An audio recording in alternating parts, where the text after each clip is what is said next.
Navy SEALs are proficient in what they do because they train 95% of the time and they deploy 5% of the time. Across this country, police officers deploy 95% of the time and they train 5% of the time, and we're disappointed when they don't act with perfection.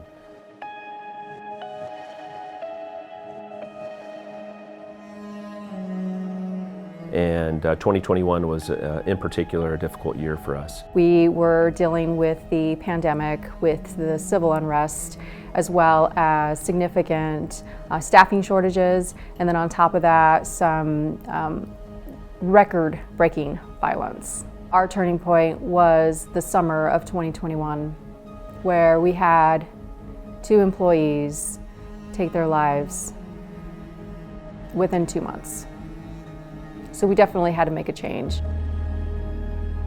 We certainly knew before that officers were not coping well. And we had a robust mental health support team, a behavioral sciences unit, a department psychologist, 2 sergeants, but it just wasn't enough. And it was at that time that really rocked the organization, and we recognized that we needed to do more. And then the conversation started about what that more would look like.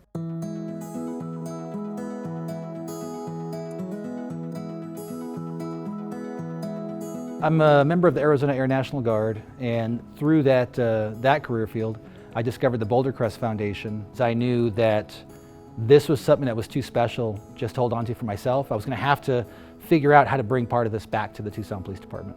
I think what the leadership team recognized, as did I, was that we needed a partner. And so it was that relationship that really started in 2021. The program that we identified through Boulder Crest was Struggle Well, which was recognizing the foundation of post-traumatic growth.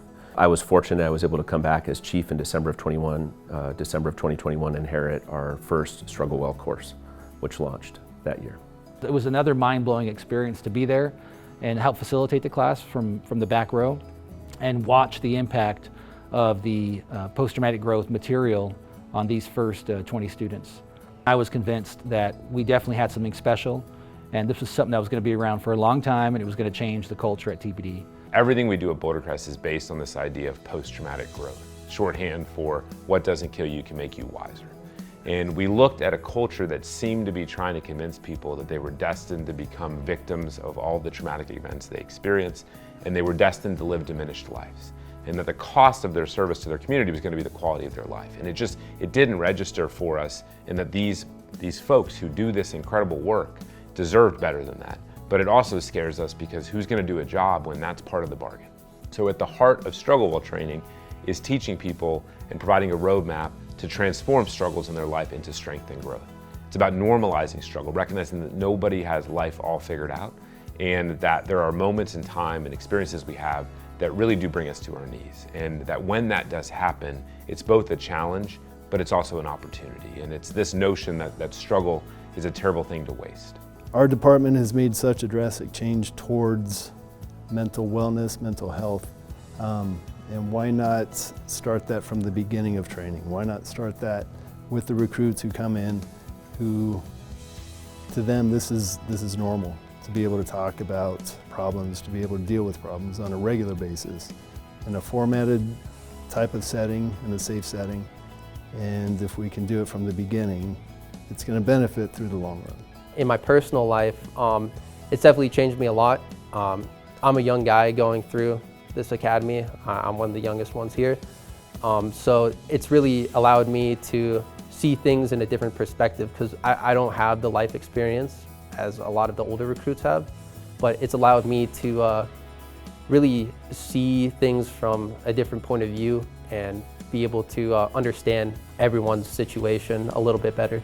One of the things that Struggle Well has done is definitely given supervisors and officers the knowledge and ability to check in with one another, to really see how we are and how we're doing and what we need.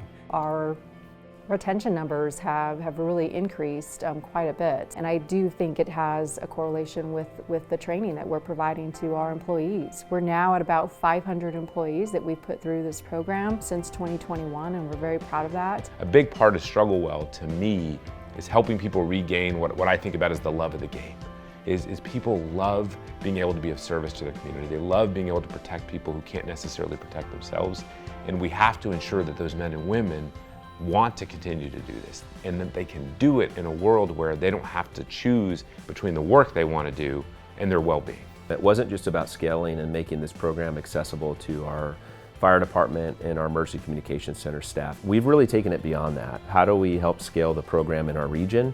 And then beyond the region, how do we scale the program through the state? We're also now doing classes for our retirees, which is a huge deal because for a long time we sent our retirees out and they were, most of them for lack of a better word, were broken because they didn't have this training when they were with us before they retired. So it's helping them in their personal lives too after they've provided such great service all these years.